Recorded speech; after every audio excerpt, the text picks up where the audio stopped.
துலாம் ராசி அன்பர்களுக்கு அடியனின் அன்பு வணக்கங்களும் 2026 ஆண்டிற்குரிய ஆங்கில புத்தாண்டு நல்வாழ்த்துக்களும்.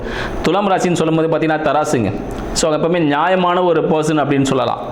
1க்கும் 8க்கும் அதிபதி 3ல் இருக்கிறார். ஸோ பிரச்சனைகளை தீர்த்து வைப்பதன் மூலமாக ஒரு வருமானம் இவங்களுக்கு கிடைப்பதற்கான வாய்ப்புகள் உண்டு. இவங்க எந்த பிரச்சனை தீர்க்க போனாலும் அதுக்கான ஒரு வருமானம் கண்டிப்பாக, ஒரு சன்மானம் இவங்களுக்கு கண்டிப்பாக கிடைக்கும். அரசாங்கம் இவங்களுக்கு சாதகமாக இருக்கும். இவங்க இறங்கி ஏதாவது ஒரு விஷயத்தை செய்கிறாங்கன்னா அரசாங்கம் இவங்களுக்கு துணையாக இருக்கும். காவல்துறையின் உதவி இவங்களுக்கு கண்டிப்பாக கிடைக்கும். இவங்க ஏதாவது உதவிக்காக காவல்துறை போனால் கண்டிப்பாக இவங்களுக்கு சாதகமான சூழ்நிலை ஏற்படும் அப்படின்னு சொல்லலாம். திருமணத்திற்கு காத்து கொண்டிருக்கும் துலா ராசி அன்பர்களுக்கு கண்டிப்பாக இந்த காலகட்டத்தில் திருமணம் அமைவதற்கான வாய்ப்புகள் உண்டு. தந்தையின் உதவியின் மூலமாக துலாம் ராசி அன்பர்கள் புதிய முயற்சியில் ஈடுபட்டு வீடு, வண்டி, வாகனம் வாங்குவதற்கான வாய்ப்புகள் ஏற்படும். ஒரு புதிய இன்வெஸ்ட்மெண்ட் கிடைப்பதற்கான வாய்ப்புகள் துலாம் ராசி அன்பர்களுக்கு ஒரு ப்ராஃபிட்டான விஷயங்கள் கிடைக்கிற இந்த 2026 சிறப்பான விஷயங்களை அள்ளித்தர காத்து கொண்டிருக்கிறது. நன்றி, வணக்கம்.